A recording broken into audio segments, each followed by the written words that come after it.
Hello, everybody, and welcome back to the TripleJump podcast. It's a video game podcast. My name is Ben. My name is Peter.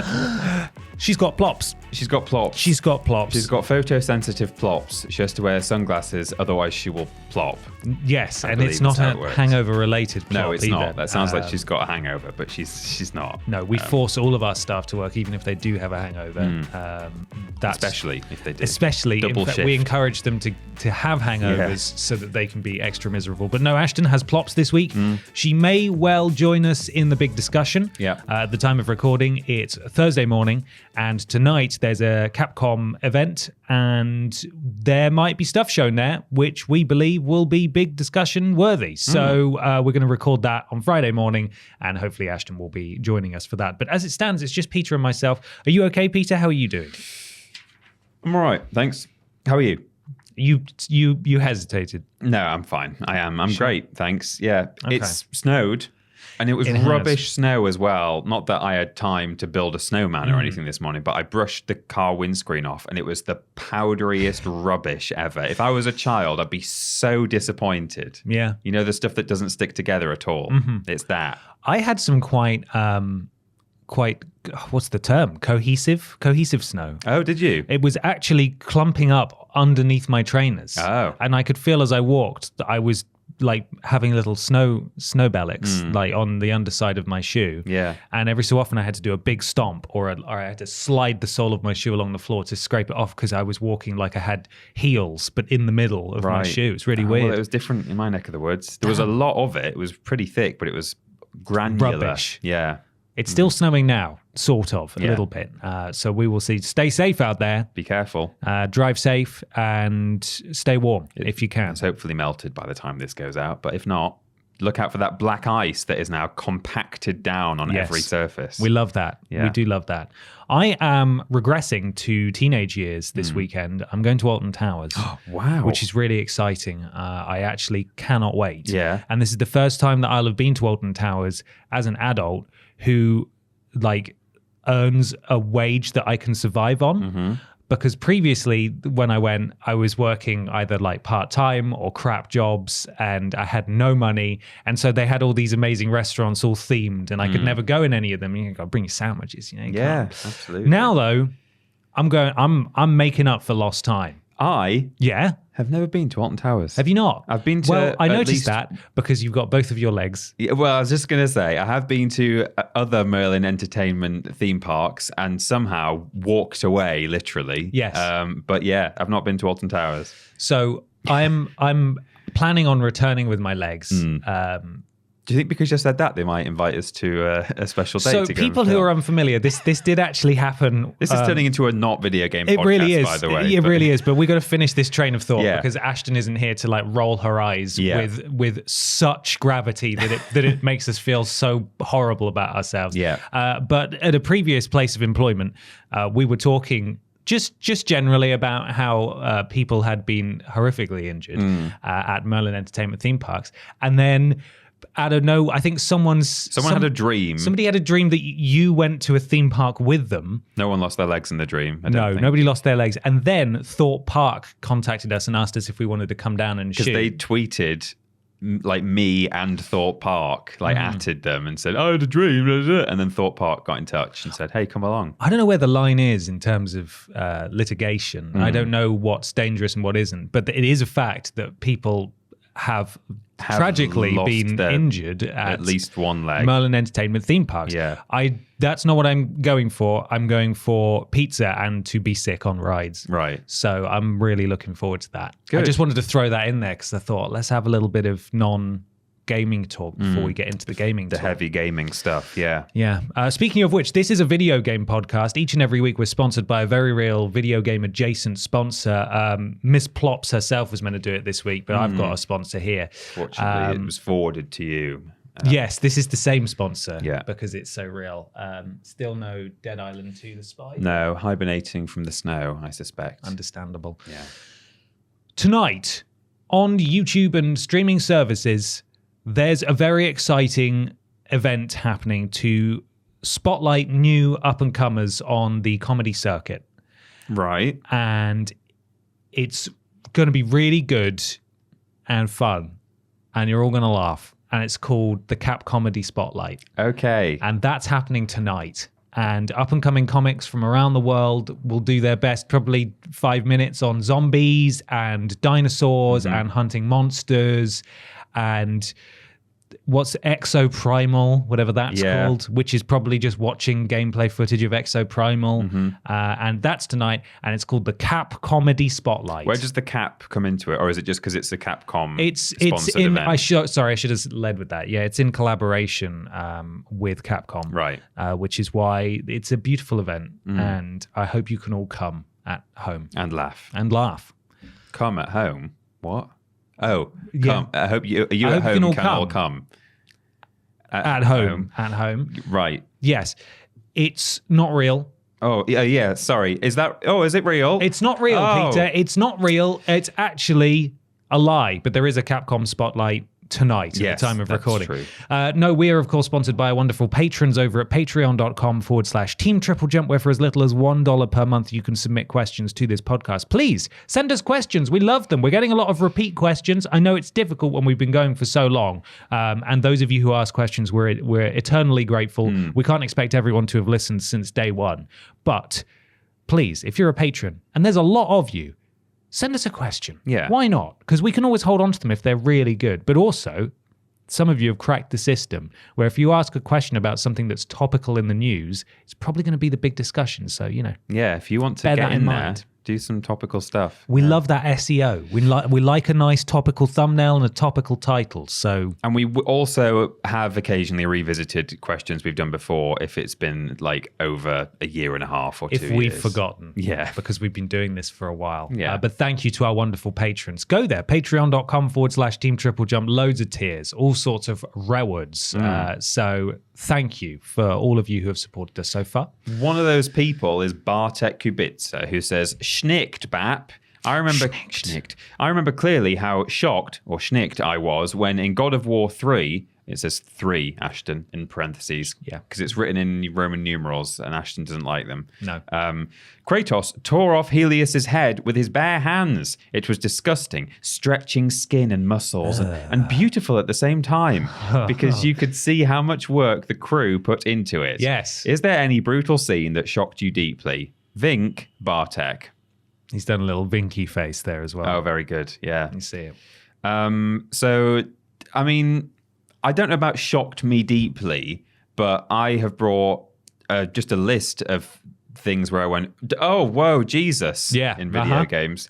Some of them are just broadly the game as a whole because kind of throughout stuff was happening. For example, The Last of Us Part 2, pretty brutal game. Just a roller coaster of misery. Yeah, a lot of stabbing, a lot of blood, people being shot. I mean, the first game as well is brutal in a lot of places. Do you remember there's the person who's playing the PlayStation Vita, possibly the last person playing the PlayStation Vita in the entire world? Oh, yeah. And Ellie just slits their throat. Yes, yeah. It's like, oh my God, they were playing probably Super Stardust or one of many wonderful Vita titles. The last person to do it. Until Dawn and its supermassive brethren. Some pretty gory deaths in those. Remember in Dark Pictures when that person got squashed behind the glass? I do. Yeah. I do remember that. You remember when your boy went in the grinder? Yeah. That's good That was too. pretty shocking. Outlast 1 and 2. Remember we got crucified in first person? Oh, Nails God. through the hand. Did someone cut our willy off or did someone try to cut Yeah, someone tries to cut your willy off. Yeah, that's pretty horrifying. The Lancer in Gears of War, I remember that's where the sort of the beautiful comes into it as well. I remember using the Lancer for the first time and just thinking, wow, this is video games. It's never getting any better than this. Yeah, and I still find it very satisfying to use a Lancer. After all these years, it's still very enjoyable. For those who don't know, that is the chainsaw that's on the guns in Gears of War. And then I've also remembered one that definitely took me by surprise, which was, in Team Fortress 2, they do the meet the character the little videos. intro, cutscene. Yeah. things. There's one for the spy, where the spy is talking, the blue spy is telling his team about the red spy is in the base. And he's like talking, he could be any one of us because they can change their shape to be any. And then as he's like doing this dialogue, it like does a close up on his head and suddenly his head just gets blown off. And all you see, I mean, it's cartoony. So all you see is like a red cylinder slice, and then right in the middle, there's just his neck bone sticking out. Lovely. It's like, oh, Christ, okay. And the first time I saw that, it just really took me by surprise. And it's because his friends think that, oh, well, he's clearly actually the red spy. That's where I thought you were going with it. Well, but it's actually not him. Spoilers for something that happened 10 years ago. So there's just a whole bunch of things, really. I just listed various gory games, but I've gone for a very similar approach. Yeah. They're pretty much all horror themed anyway. I remember going to visit my cousin's house. None of them are contemporary, I should say. They're all from the 90s. Mm-hmm. I visited my cousin's house, and they had Mortal Kombat, and I was of a nervous disposition as a child. And as if the fighting wasn't scarring enough. Yeah. You know, getting punched into acid pits and a little skeleton comes out. Yeah. Frightening. Absolutely terrifying. The countdown for the game over, where your character is just screaming while free falling, and when it gets to 0, they get impaled on spikes at the bottom. Yeah. I couldn't believe it. I thought it was so disturbing. And the sound design in that game, well, not design, but the quality of the sound in that game is a bit bitty as well. It's and scary. That just makes it scarier, I think. Yeah. Yeah. Oh, it was awful. And that was like, I didn't want to, because their bedroom that they shared was on like the top floor of this house, sort of like a converted attic sort of thing. And so you had to go up this winding staircase to get up there. And it was always, you know, it was boys' bedroom. So it was dark up there, and there was just a CRT TV and a PS1.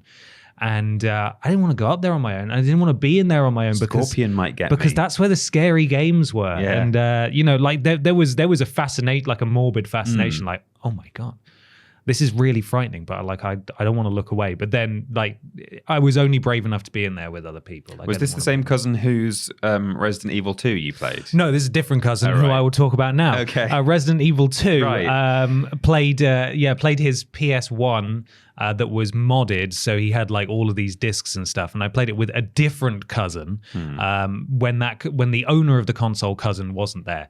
And we tried to play Resident Evil 2, didn't know how to shoot. The zombies were really scary. The FMV cutscene was really scary. Not FMV, creepy. Just the cutscene was really scary with the zombie lorry driver. And we were running around the streets of Raccoon City on the approach to the police station. And we didn't know how to shoot or anything, and we got grabbed by zombies, and the zombies swarming Leon and eating him alive was deeply upsetting to me. I'm just talking about childhood traumas now. But the last one I've got an example of wasn't a trauma as such. It was just sort of like, wow, this is really well done, disgusting, shocking moment that I think works really well for setting up a certain character, and that's in Final Fantasy VII.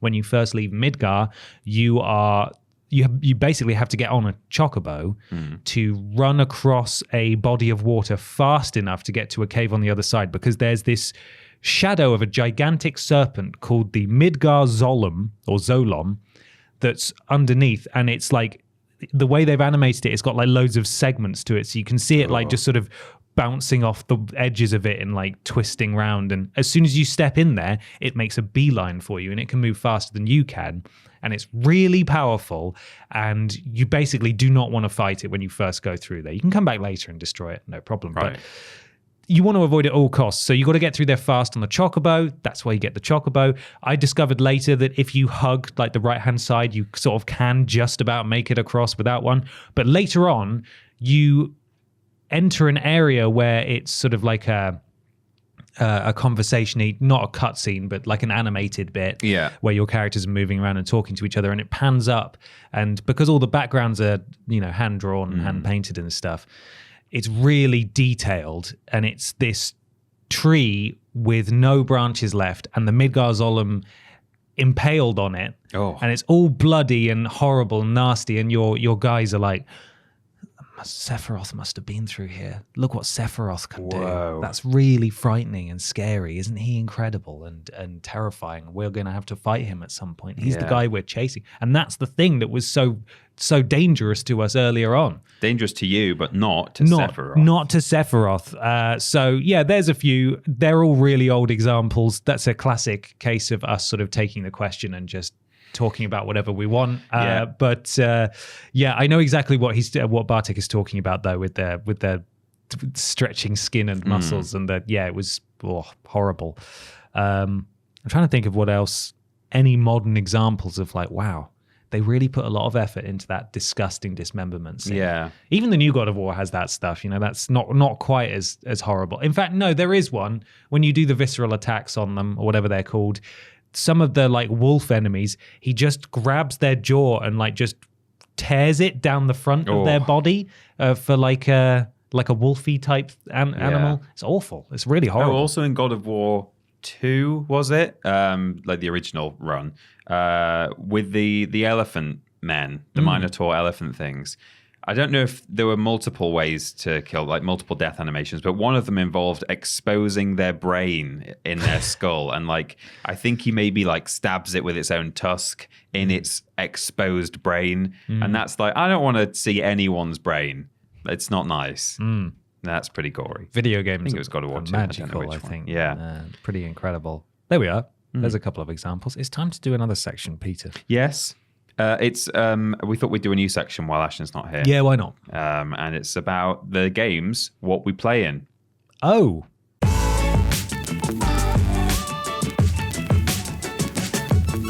It's what we play in time. Time to talk about the video games, what we have been playing. Peter, what you have been playing this week? I've played a couple of things this week. One of the things I have played / just tried to get work and eventually got working. Tried to get to work and got working was the movies, Lionhead's the movies. Oh, amazing. It's something that I streamed on my most recent stream. But yeah, in the run up to that, I was faffing around with it several evenings in a row. So that took up some of my what would normally be just fun, relaxing gaming time with frustrating gaming time, trying to get like the right windowed mode and aspect ratios and why is it not loading and why is it a black screen but I can hear it and all that kind of stuff. So does that even count as playing? What we work in, I think, maybe. And then I've also played a little bit of Resident Evil 4 Mercenaries mode. So because the new game's coming out, it's so close, and I was like, I really want to play it, but I actually played it very recently, the story mode of the original game. It wasn't so long ago, and I played that then to be like, because the new game's coming out, I'm going to go through it, and basically I wanted to do the same thing again. I was like, no, it's nearly out. You're not playing through the story a second time. So I just booted it up, used the save file that I had from recently, which fortunately I had kept on my memory card, and just been playing some Mercenaries, which is super fun. I don't know if you're aware, but in that game mode, there is the Chainsaw Man, Dr. Salvador, who has a potato sack on his head. There is a version of him called, I think his official in-universe name is just Mega Dr. Salvador. And he's about 7 feet tall. He has a double-bladed chainsaw. And instead of walking at you and then swinging at you when he arrives, his walking animation is just him constantly swiping his swinging chainsaw. It around. Yeah. So he is basically unable to do anything but swipe his chainsaw. And he's very scary. And all you can hear when he's coming at you is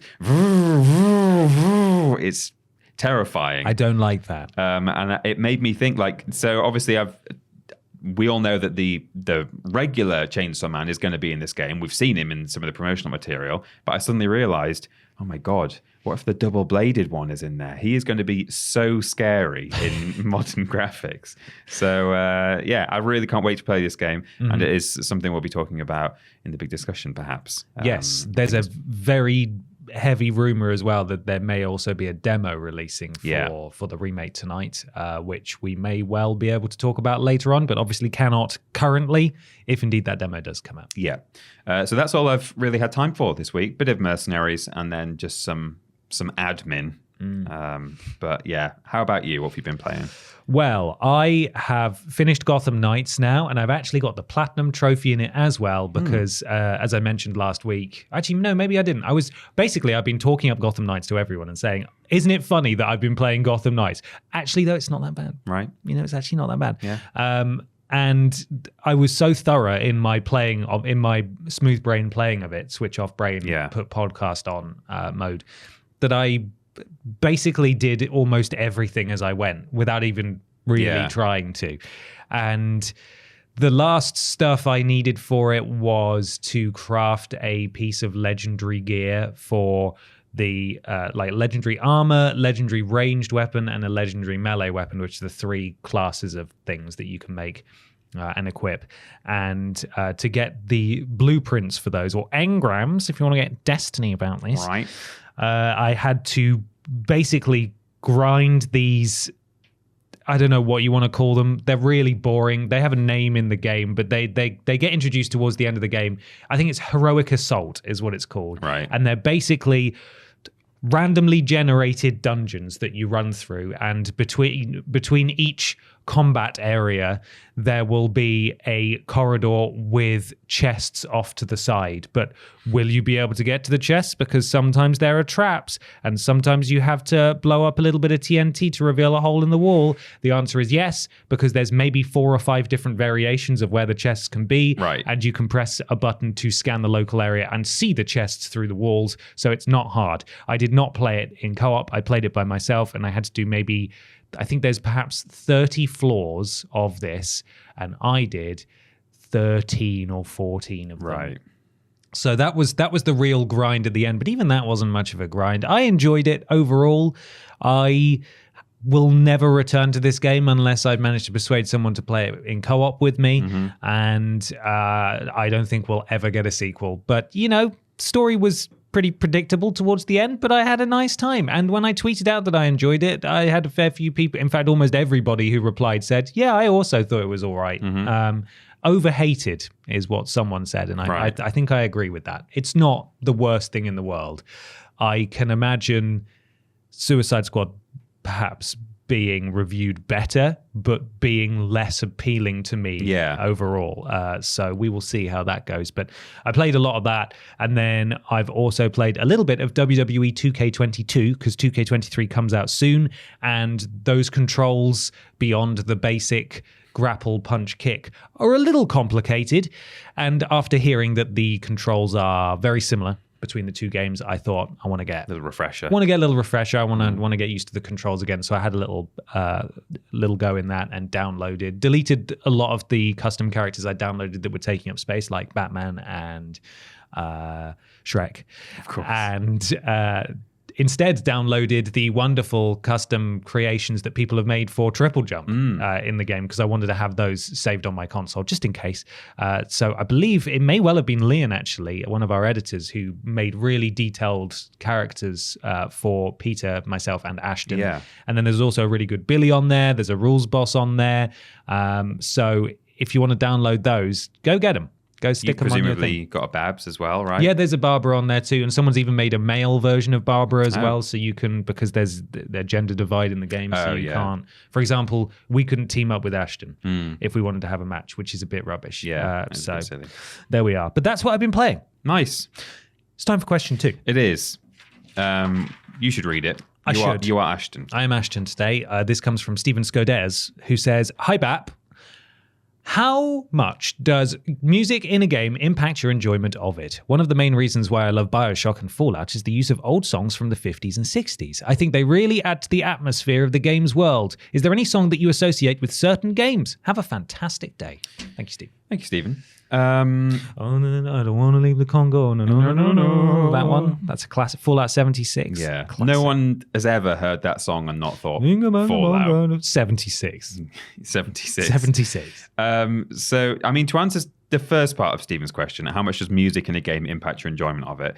Very much so. Just generally speaking, I think like it's a huge part of the experience, and I will happily listen to video game music outside of games because I love it so much as a general rule. I mean, it's a broad thing to say. Why don't you marry it if you love it so I will much? Actually. I will.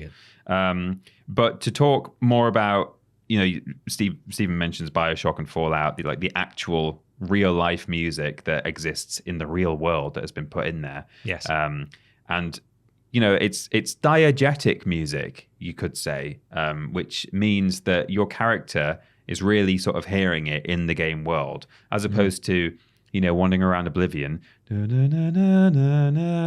He's not actually, or she isn't hearing that as they walk into I'm glad you explained that, because of course I knew what you meant, but there might be people who didn't. There might not be. Yeah. Whereas in Fallout, you're walking along going, "This is Galaxy News Radio." Do you think you have to hold President Henry Eden? Yeah. And there's something a little bit different about that. The fact that it's a clever way to have music in a game, and most, if not all, games need music. Not all, I suppose, but most games need it. But it means that you're able to add it in a contextual way, and so it sort of adds to the immersion. And sometimes there are some really good choices out there. It's a good way as well of getting in lyrical music, like that you can actually sing along to. Whereas you can't sing along. Well, I just did a pretty good job of it, but you can't sing the lyrics to "do do do do do do" from Oblivion.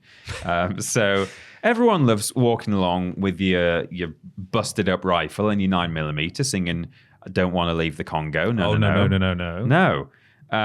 So that is a sort of added layer of enjoyment of the music when it's that actual kind of real stuff. They have things like the atom bomb. So I think I'll stay where I am. It's a good song. It is, yeah. Arguably problematic. Oh yes. Yeah. But you mustn't examine it under a microscope. No, definitely not. Or do. I don't think you need to look at it under a microscope, though. You could probably be pretty far away. Yeah. But yeah, I think it's great when if it works within the game world, then I think it's great when there's the actual, as I say, diegetic music in that sense. I think that's a clever way of inserting a bit of music into a game and still having it kind of feel believable and immersive.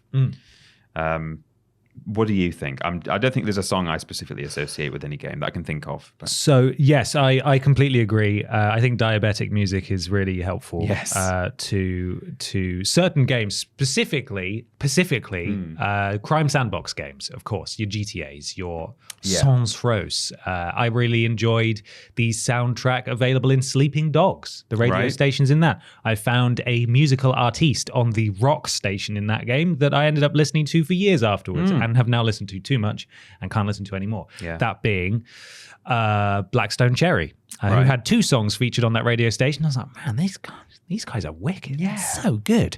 But yeah, outside of that, another crime sandbox actually, but talking about the 50s and 60s music would be Mafia 2. Right, yeah. That music, that soundtrack did so much to world build. And it's so important for video games to have good scores anyway. Yeah. But when you're actually putting licensed music in as well, I think that's, it really does, it can ground you in the world in a really, really good way. Like Vice City using actual songs from the 80s. Yes. Whatever decade it was. Precisely. 70s, 80s, I don't remember. 80s, 70s? 80s? 80s. I have got a few examples actually, but weirdly, these songs are not diabetic songs. Right. They are real songs, but they were used in marketing material or the opening of the game just to sort of like set the scene. Yeah. They're not things that the characters are hearing. Short Change Hero by The Heavy was used in a trailer for Batman Arkham City. This ain't no place for a hero. That one. Some people may know it. And also the opening of Borderlands 2, the cutscene when you're on the train and it all crashes and then you wake up in the snowy tundra. That's used in 2 of those. Most of these are examples from Borderlands games, actually, because I think they do them really well. Borderlands 1, Ain't No Rest for the Wicked by Cage the Elephant. That is a classic, forever associated with that game for me.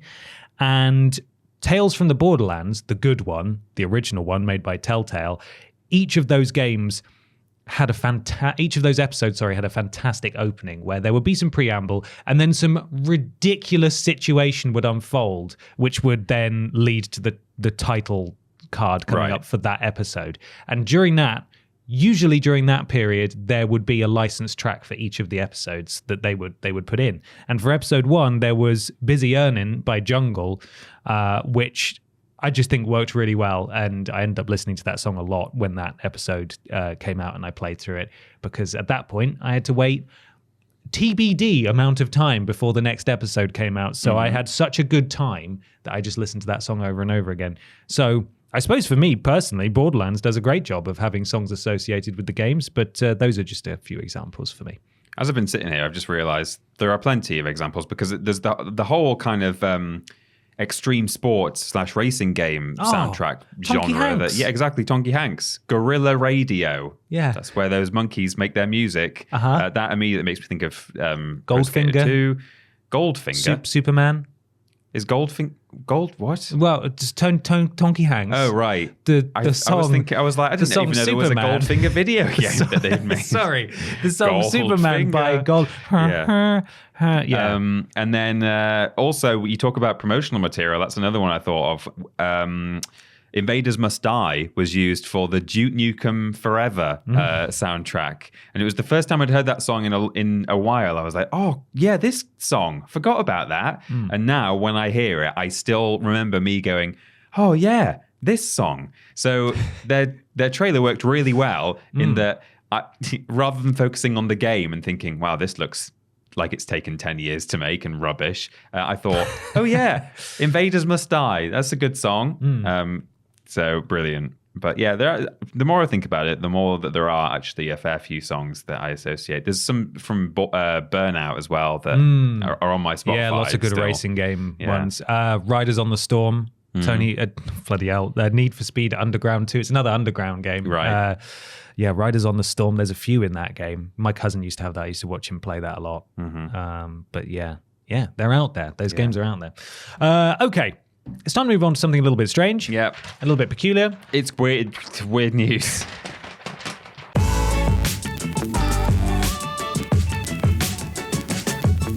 It's weird news time. Time to talk about some weird video game news. Remember, excuse me, if you want to get a guaranteed shout out in the middle of the show, you can become a podcast producer to sponsor weird news. You will, potentially get some shout outs if your question is picked. But if you want your name in there, for sure, as a guarantee, head to Patreon and sign up to the relevant tier for podcast producers. Yes. Just like Nathan, GY Goliath, Nexus Polaris, Duncan Wilson, Nicole Hansen, Ellie Nicholas, Gabrielle Philippink, Melody L. Bonnet, Katie Garrett or Jared, and Blake Thomas. Thank you. Thank you, podcast producers. There we are. We didn't manage it. However, if you'd like to roll the dice and risk it or risk nothing, to be clear, and get a shout out at the Weird News segment, you can submit weird news to us on Facebook and Twitter. We didn't put the post out this week. No. Slight Whoopsie. Slight admin error on our part. So the weird news we've sourced this week has been sourced by ourselves. But thank you to all of you who I'm sure were waiting by your computer all week to send us weird news. Yeah. We'll sort it out next week. I've got a story here from PCGamer.com written by Tyler Wilde, who says, Blizzard filled a deconsecrated French church with Diablo 4 murals. What is deconsecrated? That means it's no longer a church. Oh, okay. That makes a bit more sense, I suppose. Yeah. But it's still a church building, obviously. They've not pulled it down. The Chapelle des Jésuites got a makeover courtesy of Diablo 4's presumably enormous marketing budget. The era of truly licentious. Oh, is that what's that word? Licentious. Yeah. I tell you what, I'll look it up. Thanks. This is what we get for going to PC Gamer, you know. The era of truly licentious video game marketing stunts has been waning ever since that time Sony used a dead goat to promote God of War 2. But it is at least a mildly risque performance from Blizzard. The Diablo 4 developer has covered the interior of a French cathedral with depictions of the game's battle with Lilith, Queen of the Succubi. It's a cathedral now all of a sudden. It was a church in the headline. What is it?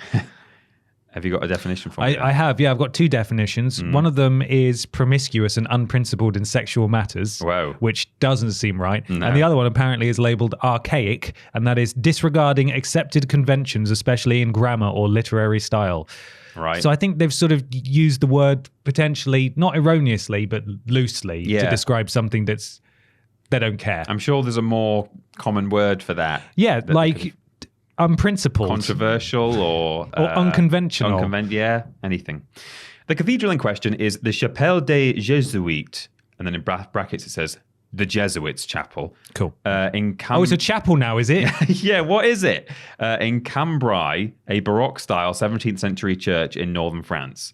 The building has been deconsecrated, according to Blizzard, meaning it's not officially a sacred site. It is a historical monument, though, so if you're wondering whether Blizzard actually painted, quote, the 5 character classes from Diablo 4 as they clash with the powers of evil onto the chapel's interior, it did not.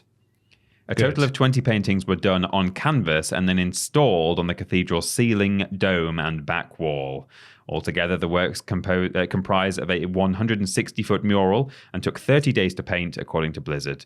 They were completed by a team led by artist Adam Miller, who says the project interested him in part because, quote, the scale and the speed of it seemed a bit insane. Henry Hobson, who directed the video of the art installation embedded above, described the result as a classical space that had been corrupted by Miller's depictions of the Diablo universe. See more about the project in the making of video below. And then it is, I think, just filler from that point on. But there's an embedded video that shows you the pictures of Diablo gods or monsters or something fighting each other on the ceiling of a church. Or a chapel. Or a cathedral. You can't see it there, but you can see that there's a video. There is a video. You can see the red play button. It's quite striking, isn't it? The images.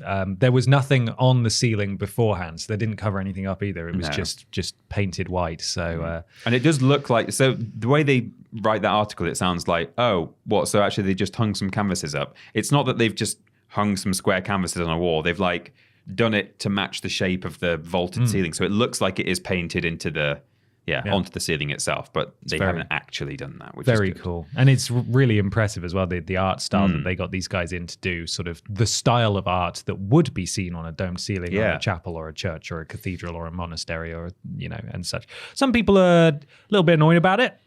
Yeah, that's strange for Blizzard to have done something that's pissed people off. Yeah, I mean, that's odd. It's as you said, it's deconsecrated. Is that what the word was? So it's not actually a religious site anymore. No. But some people have taken it a little personally. Yeah. It's not permanent. No. And it will be. It's probably already gone. Yeah, so gone by now. Yeah, Diablo 4. That's a Enjoy. game. Yeah. It's coming and it's on ceilings of buildings. Mm-hmm. I've got a piece of weird news. Give me your weird news. It comes from Nintendo Life. Random.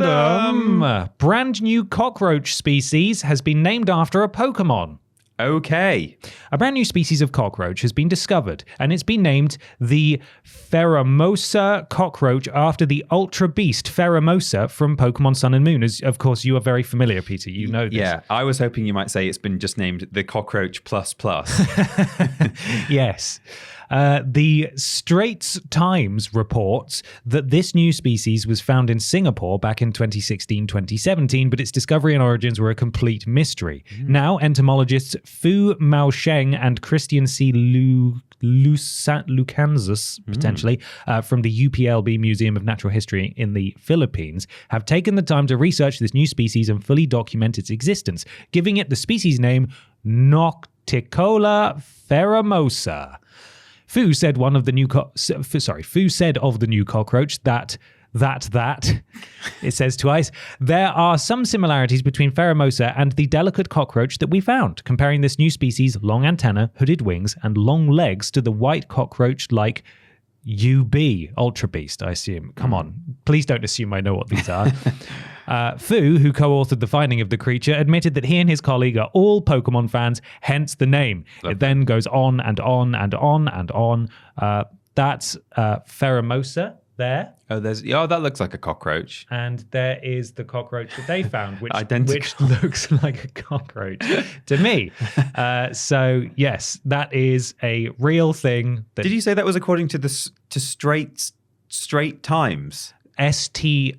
Oh, right. It's not the opposite of Gay Times. No, it's not. It's not. They've set that up as some sort of fight back, power to straight people. Poorly conceived magazine. No, it's not that. I assume it's a place, or I don't really know, but it's not spelled that way. No, as straight, like the something straight, I can't even think of a single straight that exists. There's something, I know exactly what you're trying to say, but it's hard to articulate. That's weird news. Thank you to everyone who sent us your weird news stories in, or didn't. No. It's time for question 3. This is from Brian Langan, who says, question, it's the first 5 letters are in caps. Question for podcast. I'm new to the podcast, so I apologize if you've covered this, but is there a game you were so excited about as a kid, then got it, and it stunk? For me, the Christmas I got Game Boy Advance SP, and what... For me, the Christmas I got Game Boy Advance SP and was so stoked, full stop. I read in Nintendo Power months earlier there was a Millennium Falcon game coming out, and I was maximum amped to play it. So I asked Santa for it as well as the SP. Santa came through, and I spent maybe 35 minutes away from my family, eager to play it. I was devastated. Oh. Horrible game! ! Worst Christmas in the history of Christmas for anyone who got that game. Keep up the great work. Thank you, Brian. Thank you, Brian. What a roller coaster. Yeah, a lot of caps in there. I enjoyed it. I think everyone should write like that. Yeah. I've got a couple of examples here. It wasn't a present, but I've talked about this recently, actually. We had a cost cutter in our village, which is like a franchise of corner shops you get in the UK, maybe elsewhere. And for a period of time, maybe a year or two, they had a little corner where they were selling video games. I think they only ever sold PS1 games. It was that era, maybe PS2. But one time I went down there, and they were all a little bit bargain bucket, but some of them were all right. And I picked up a copy of a game called Evo's Space Adventure, which was the PS1 version of an N64 game you might be more familiar with called Space Station Silicon Valley. And when I went home, it ran really badly, not because it was broken, but because it was just not really very good. And I think maybe it had been ported to PS1 from N64 and not very well. And so I took it back to the shop and pretended that it was all scratched and broken. Well, I didn't say it was scratched because I could have checked, but I said, oh, that's not working properly. And they gave me my money back. And I felt a little bit bad about it because it was dishonest of me. Do you remember how much you spent on it? I think they were all like 10 quid, 15 quid in that shop. Okay, so that's a lot of savings for young it was a little Peter. bit, yeah. That was really disappointing. I can't say I was like super stoked, but I think I was excited to have just been able to like go to the corner shop and just buy a game. So that in itself was exciting. I was like, oh, if this is a really good game, then, I'll be able to do that all the time. Just go and buy a new game. Just go buy a new game. Walk down to the end of the road, buy a game. And then, I was really disappointed. The other one that I was disappointed by, in a sense, was Crash Bash. So I'd played the first 3 Crash games, and then the one that came out after that, well, the Crash Team Racing as well, but on PS1 was Crash Bash. And on the cover, it had Crash on like a pogo stick, and Tiny Tiger was in the background in a tank, and it looked pretty cool. And then I realized when I got home, oh, it's actually a party game, which I hadn't gleaned that from the back of the box. If I'd just like used my eyes and like looked at it and read it properly, I might have worked out that that's what it was. But it had a single player mode, so I still eventually I came round to it, and I did enjoy Crash Bash in the end. I still think it's a pretty good game for what it is. But I was going home thinking it was Crash Bandicoot 4, and it wasn't. That's you're so just sad. Pogoing around tiles or doing bad mini games. Yeah, playing sort of pinball or something. I only had a demo for that, I think. I can't remember what game it was on. It may have been a Spyro game, actually. But I did play the Crash Bash demo a few times, and I was horrible at it. It was really bad. I don't think I've ever played that. In fact, no, I have played the full version of Crash Bash because I think we played it once. Yeah, like in 2017 or 2016 or something. We had a go at it. Your copy, but poor Crash Bash. What about you? I remember getting Thunderbirds for the Game Boy Color. Whoa. And it not being very good. I grew up loving Thunderbirds. My dad was a big Thunderbirds fan, so I inherited all of his die-cast Thunderbirds toys, and we had some of them on VHS, and occasionally they'd show episodes, I think on Channel 4, like on a Sunday or something, old episodes from the 60s. So I was a big fan of Thunderbirds, and while I consider myself something of a fan of Game Boys, just a small one, it was always all about Pokemon for me. Yeah. So I only ever really played Pokemon games and only ever really had Pokemon games on my Game Boys and Game Boy Colors and so on. And so I believe that I went into Woolworths with my mum and I saw this, and I can't remember what the circumstances were because my mum never just bought me games because I wanted them. So maybe I had some birthday money or something. I'm not entirely sure. But I saw that there was a Thunderbirds game for Game Boy Color, and my mum bought it for me. So this was like I think the only brand new Game Boy game I have any memory of actually buying.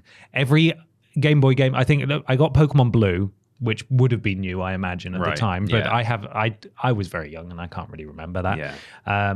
But since then, I don't think I ever bought. Every other Game Boy game I've ever bought or owned has been pre-owned. And like I've got through eBay or CEX or whatever. So I was really, I had high hopes. And then I played it and it was just like this sort of isometric from a diagonal angle down. You just went around these areas as the various Thunderbird vehicles.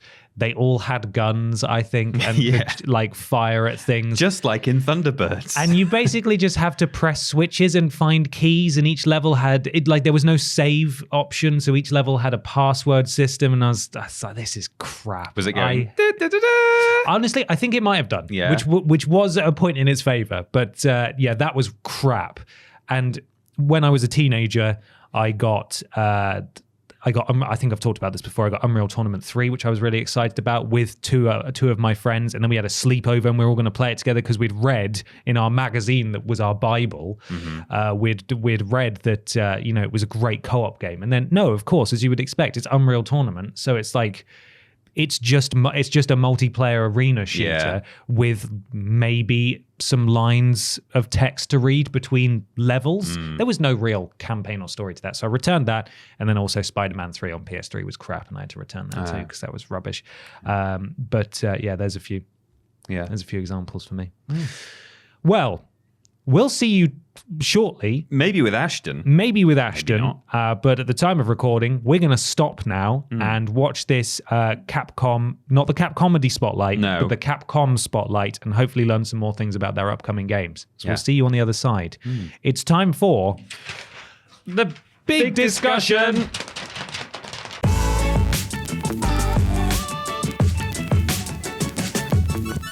It's big discussion time. Time for the big discussion. I'm here now. Ben's on the laptop. What?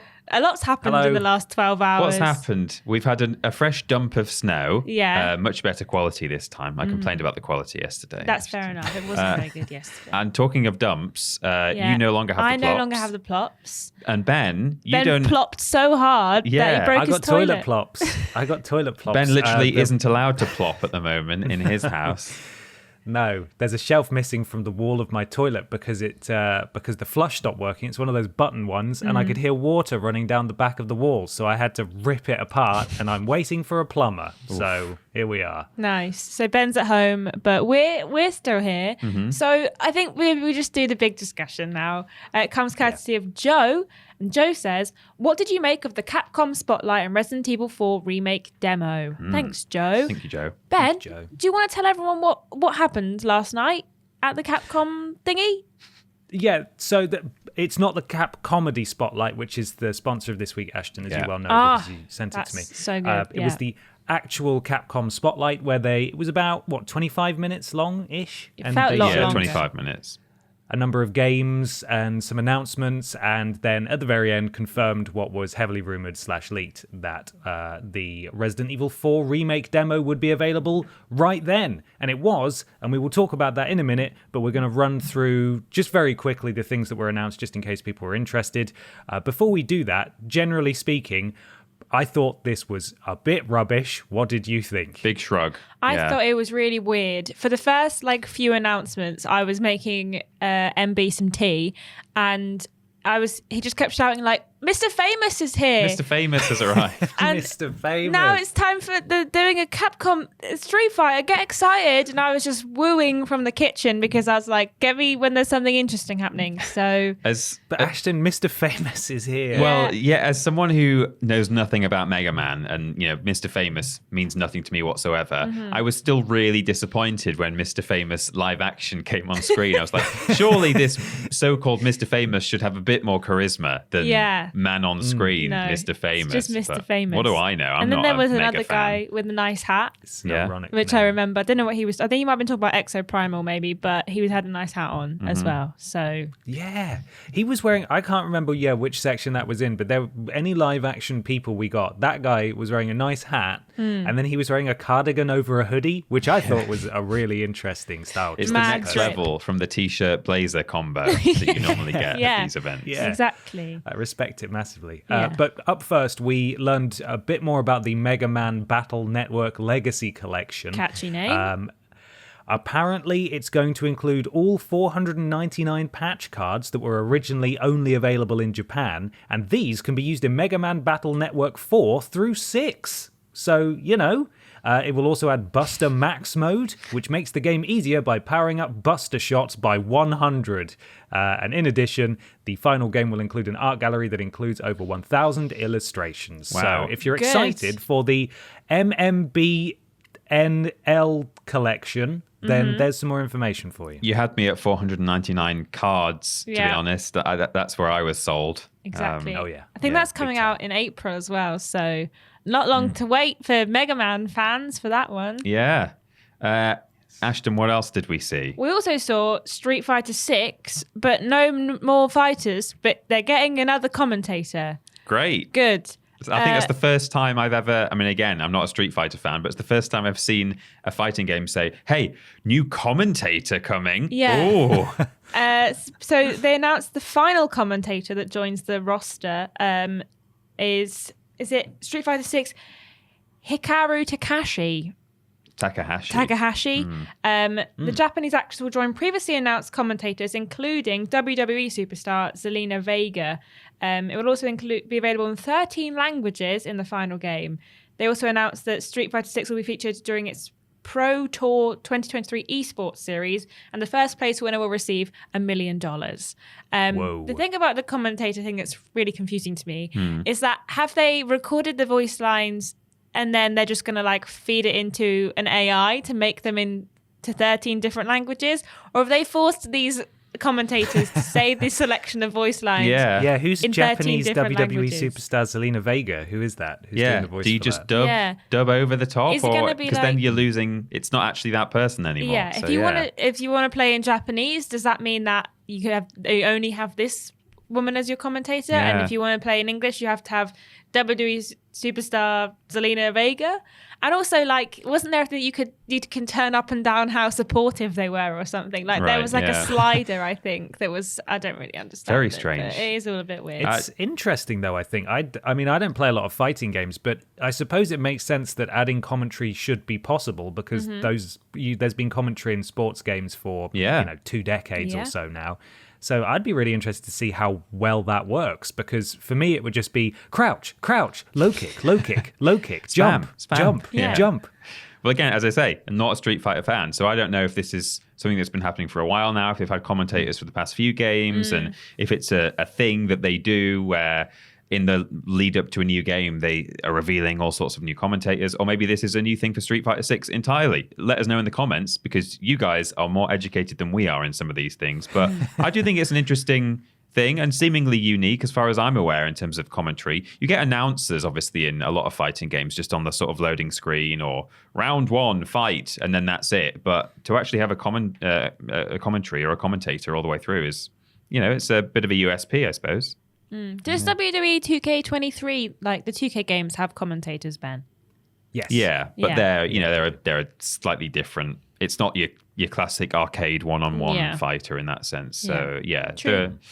Plenty of wrestling games and boxing games and stuff do have commentary. But your side-on fighters, it's an unusual thing, I think. It's really fast as well. So that'd be difficult. Yeah, definitely not something I'll be very good at. But we'll see. We also had Capcom celebrating 40 years with a digital theme park. I have so many question marks. Yeah, they said they will announce their 50th anniversary. Oh, that's weird. It says 40 years and 50th anniversary in our write-up. Which one is it? I think it's 40 years. Right, I think it's 40 years. That's just Aaron. We got this from Digital Trends. We It's in did, the link yeah. up if you want a full recap. But it's 40 years. Celebrate its 40th anniversary with a digital theme park called Capcom Town. Good name. Fans can currently register for its June 12th, quote, grand opening by going to a really good URL, which is teaser.captown.capcom.com. And the guy who was talking about it was saying like, oh, we're going to be building lots of different buildings here. And it's like, what does that mean? I don't there was like a understand. metaverse thing where they're like, now with legs, like you can walk around and look at Resident Evil hut where you can shoot zombies. Yeah. And then go into Mega Man hut where Mr. Famous is there. And he's just being Mr. Famous. You can just look at him. The 14th commentator will be revealed on the Mr. Swan Ride. Famous. Mr. Famous. So, I mean, this is... we didn't really see what this actually means or what it's going to look like. There was some graphics in the background, which I don't even know if they were supposed to be representative of what we're going to see or if they were just some placeholder things. But what do you think, Ben? Excited? No, not really. No, don't know what this is. If it was a sort of demo that you could download onto your console or platform of choice and have a little wander around because the artwork they were showing showed sort of like little almost pixel art characters. Yeah. And if you could run around as a little pixel art character and go through, because it's going to have a virtual museum, whatever that means. Yeah. If it's just a website, that'll be something that, fans of Capcom might click around in for a little bit. But if it was an actual demo where you could go in and see artwork and watch videos or trailers or play little, demos and stuff, then that would work really well, I think. But in terms of it just being a website, which it may not end up being because they've told us nothing, I'm not that interested in going to a website to click around. It could be a little bit like the sort of hub areas in Astro's... whatever it was called, PlayStation World, Playroom, Playhouse, Playroom. where you could wander around and look at all the bits of hardware that you'd collected in the game, and there were little kind of Easter eggs and gaming references there. So, you could have all sorts going on in a virtual museum, I suppose. So it could be good, especially as you say, Ben. If you are a big Capcom fan, it'll be obviously far more appealing to you than anyone who's not so into it. But Yeah. Absolutely. We also learned a bit more about Monster Hunter Rise Sunbreak expansion, which is coming to new platforms, apparently. It's coming to PlayStation, Xbox, and PC on the 28th of April, and Capcom will be hosting another digital event focused on the game's next update in April on the lead up to that release. So if you want to find out more, you can. More Monster Hunter. I really like when we watch an event, and then they say, come back next month for more event. Like, that's my favorite thing. I love when that happens. My favorite thing was the quote, the expansion includes the free title updates up to free title update 3. Yeah. What? Yeah. Say that again, please. That's just what all does that mean? You just said the same word 6 times. What? I don't understand. I had to get the word Classic count up. Mr. Famous. That. Classic Mr. Famous. We also got another look at Exoprimal, the chaotic dinosaur shoot 'em, whatever that is. Gundam-looking thing. Yeah. Gundam. It's officially launching on July 4th, coming day one to Game Pass, which means good news, you don't have to pay for it, really. With an open beta running from March 17th to 19th. We also got so much detail, so many things popping up about what the game is. Survival Pass, pre-order bonuses, deluxe edition, digital extras, and we also got a glimpse at the story, but mainly it just kept popping stuff up, and every time it popped something up, I got less interested in the game. I was never really that interested in this game. I think it looks awful. Even in the bits that they've shown, the frame rate looks so bad. So I'm excited for that nonsense to launch. Yeah, I thought graphically some of the people looked good in the cutscenes when it wasn't freaking the hell out, like with the frame rate and stuff. But I mean, to me, the issue with Exoprimal is that they have not leaned 110% into the dinosaurs. There was still a lot of dinosaurs in this trailer. It was like 75% dinosaurs, 25% robots, but it should have been over 100%, which is a mathematical impossibility. Dinosaurs, and it wasn't. I just thought it was interesting that the herbivores are fighting back against them, because herbivores aren't, they're not going to try and kill robots. They'll probably walk away because they're herbivores. Are your Final Fantasy bones being tickled, Ben, by this? Not at all. No Final Fantasy bones are being tickled here. No. This we probably discussed it when this game was first announced, but it really does look like something that would come out of a Japanese studio. Yeah. Over a decade ago, a decade and a half ago, that sort of early Xbox 360, PS3 era when you're getting games like Vanquish, which was very good, to be clear, but lots of other sort of more experimental, sort of big budget games that kind of all look exactly the same, except it's 2023 and now it has a battle pass, and that is just... I don't know. I don't know about that. I think its saving grace will be that it's on Game Pass, and morbid curiosity might get the better of me, and I might give it a try.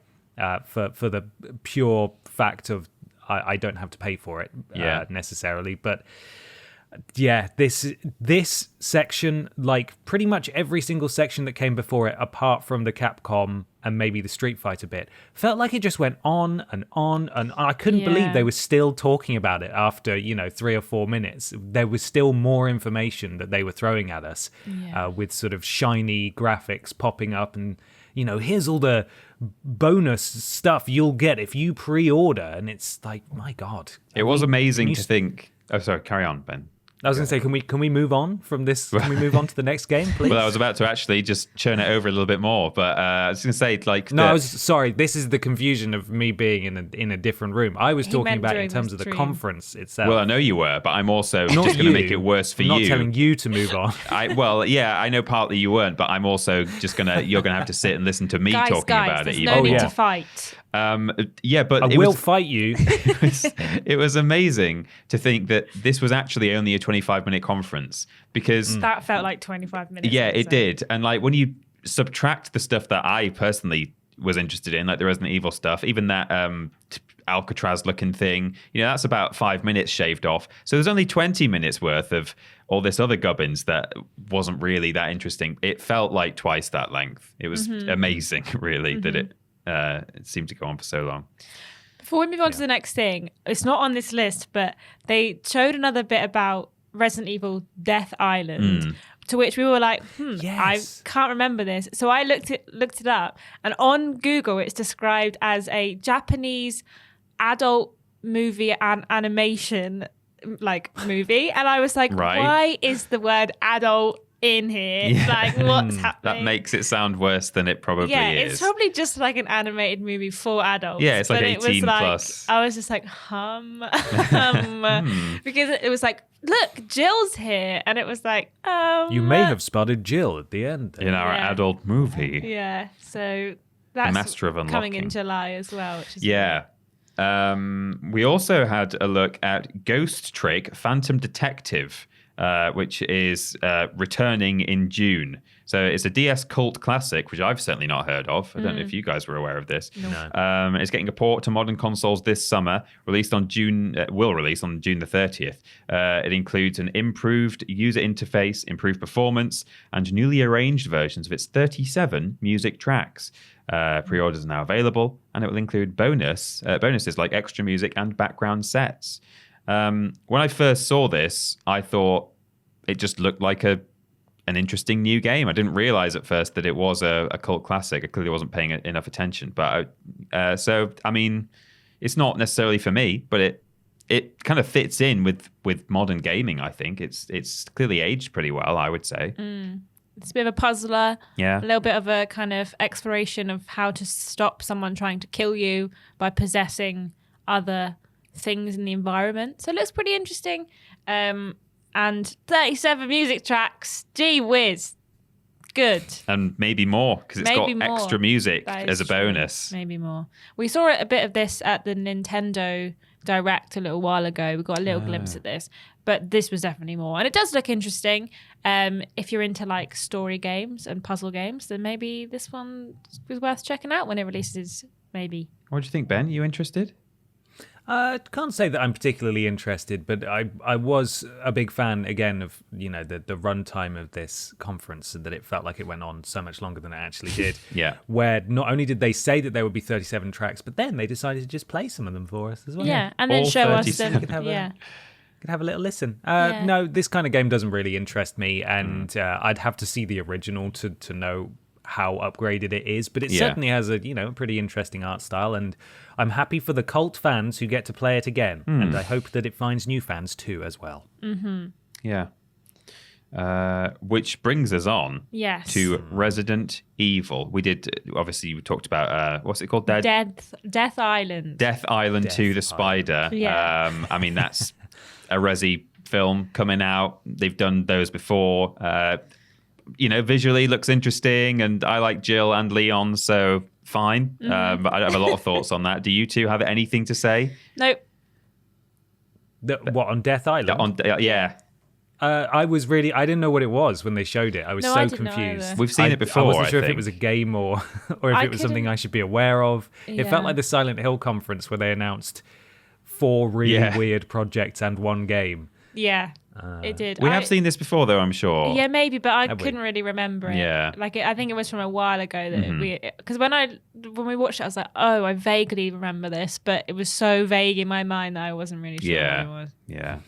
But the main event, of course, not that there was much to actually see, was a bit more Resident Evil 4.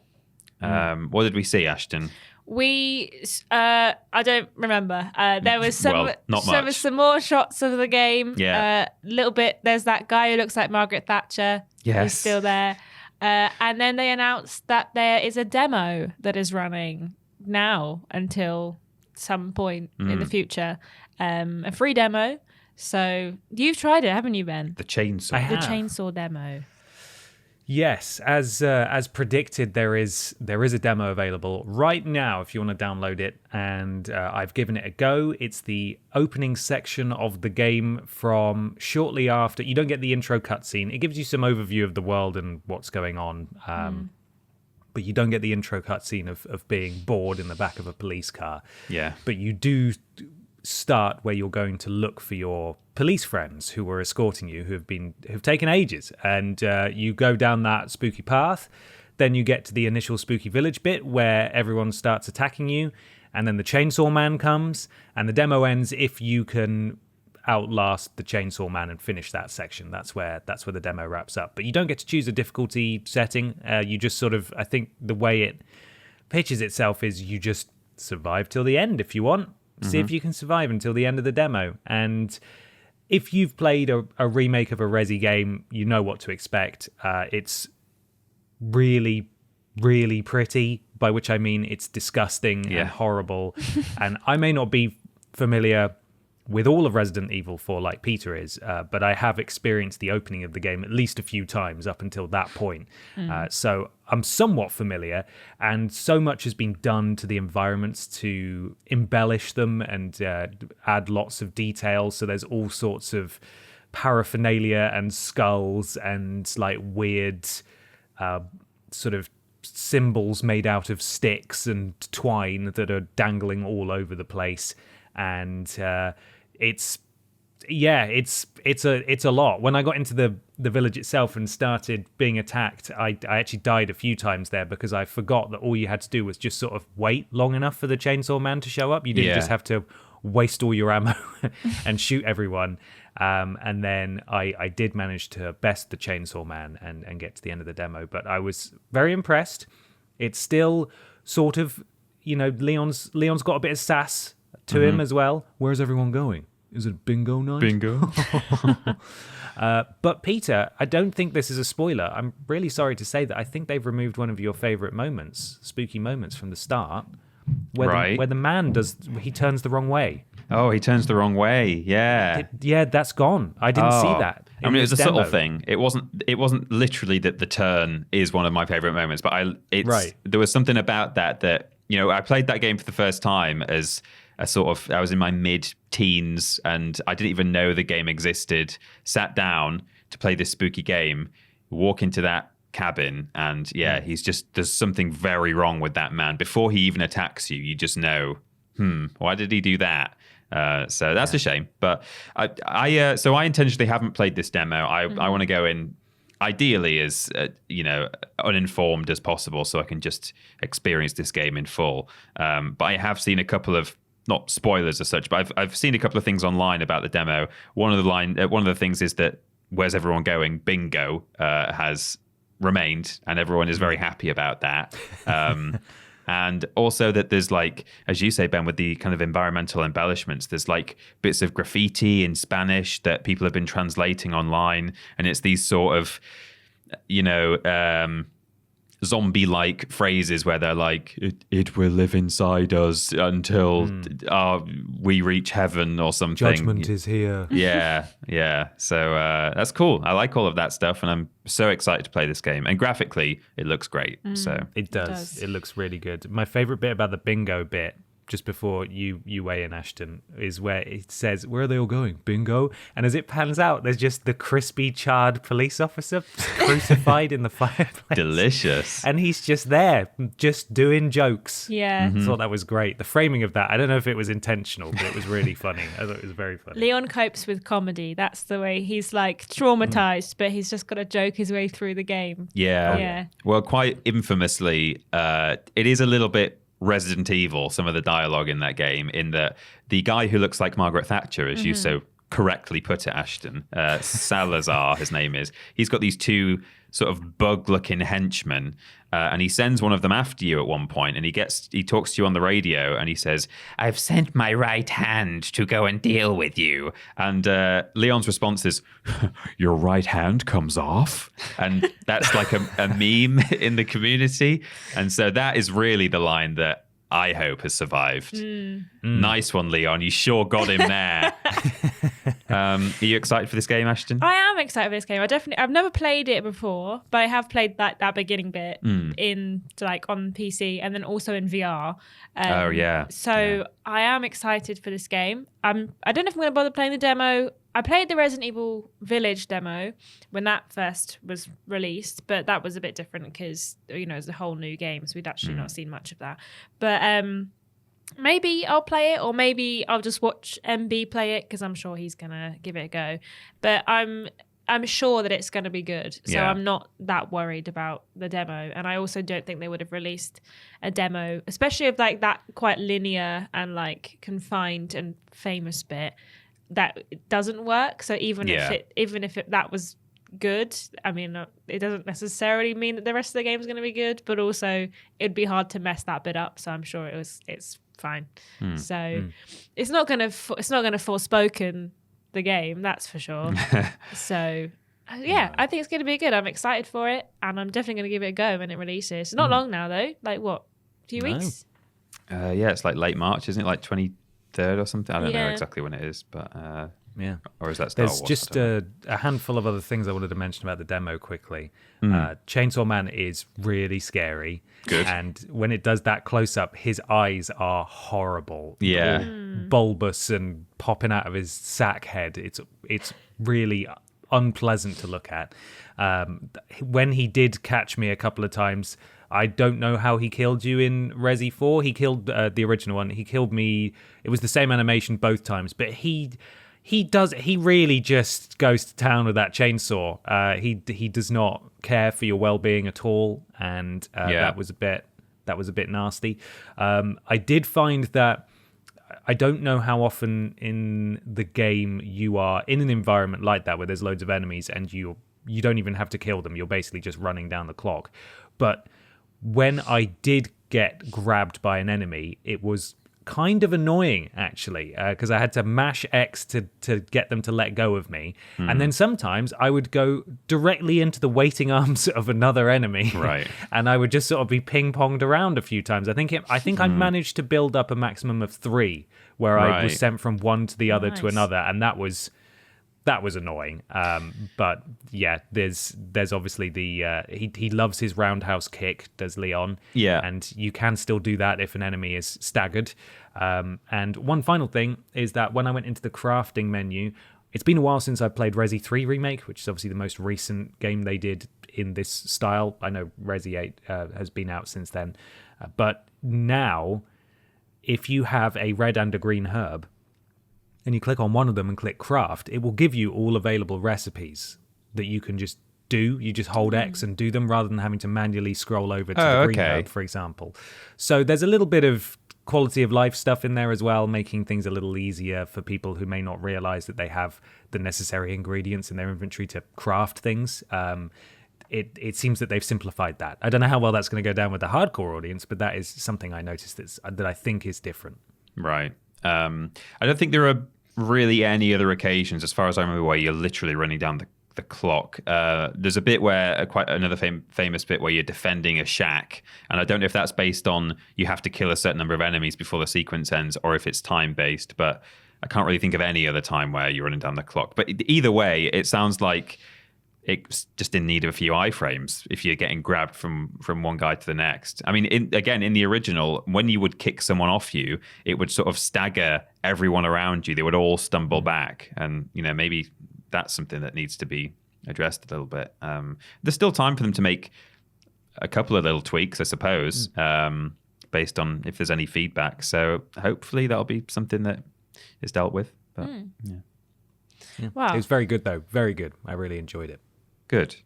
Glad to hear it. Wow. What did you guys think of the Capcom showcase? And if you've played the demo, what did you think of the demo? Did you enjoy it? Did you not like it? Did you get ping-ponged around with baddies? Let us know in the comments below. Yeah. And Peter's going to tell you where you can find us on the internet. Yes, we are Team TripleJump. You can go to youtube.com and twitch.tv/Team TripleJump to see our videos and live streams. We stream on both. And when we're streaming on both, we are modded by Lord Brotovich, Trialing Badger, and Mr. Black. If you've got Amazon Prime, part of that bundle that you are paying for already includes a Twitch sub. So you can spend that on us at no extra cost, and you'll get all the usual benefits of being subscribed. So consider doing that. Twitter.com and Facebook.com/Team TripleJump for all of our social media stuff, video and live stream announcements, legacy video content, bits of weird news, all sorts of fun and games that is put there by Fraser and us. And you can go to tiktok.com/@Team TripleJump to see all of our TikToks / Ashton's TikToks, really. And finally, from me, patreon.com/Team TripleJump. Head over there and look at all of the different tiers that are available, including, podcast related stuff and non-podcast related stuff like early videos and loads of stuff. Go and have a look. We have a website. It's triplejU.mp. Spells jump. It's very clever. And if you want to join a Discord, you go to triplej.mup/Discord. And on Discord, we're modded by Jack, Joe, Tori, and Hollow Eyes. And if you have to do something, bloody well do it. All right? If you want to listen to the podcast in its audio forms, go to triplej.mup/podcast, or to catch up on any of our live stream VODs, go to triplej.mup/VODs. To book any of us for a cameo, and also James Jenkins, go to triplej.mup/cameo. And lastly, if you want to buy some second cool merch like this, and like the t-shirt that Ben's wearing, you can go to triplejumpshop.com and make sure you're following @TripleJumpShop on Twitter for the latest merch announcements. Is the eggs? It just says eggs. Eggs. Eggs? Are there eggs? Are there eggs? Are there? Maybe. Were there T-shirt eggs? coming soon. Are there eggs? Were there I don't know. eggs? I can't see. I don't know what's going on. No. Why not follow Peter and Ashton on Instagram and Twitter @ThatPeterAustin and @ScrambledAshton, and myself just on Twitter @confused_dude. We do lists every Monday, Tuesday, Wednesday, Thursday. Streams every Monday, Tuesday, Wednesday, Thursday, Friday. Thursday being the joint stream. Blaze it.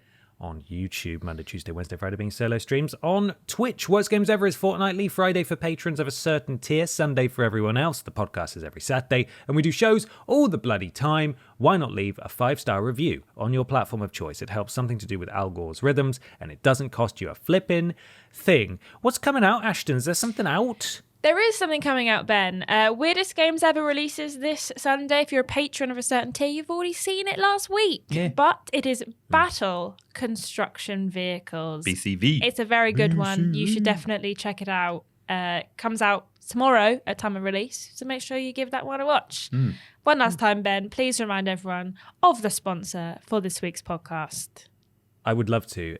This is, of course, Capcom's desire to showcase and highlight upcoming stand-up comics in the community, and that is the Cap Comedy Spotlight, which aired last night after the Capcom Spotlight, and it was very funny. It was. It I was. laughed at the joke about bingo. I thought that was quite a funny one. Yeah, really and good, yeah. Mr. I liked Famous it. did such a good set. I never laughed that hard in my life.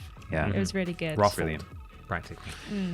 Well, thanks everyone. We'll see you all next time, won't we? Yeah, Yeah. maybe. All right. Look after yourselves. Bye-bye. Bye!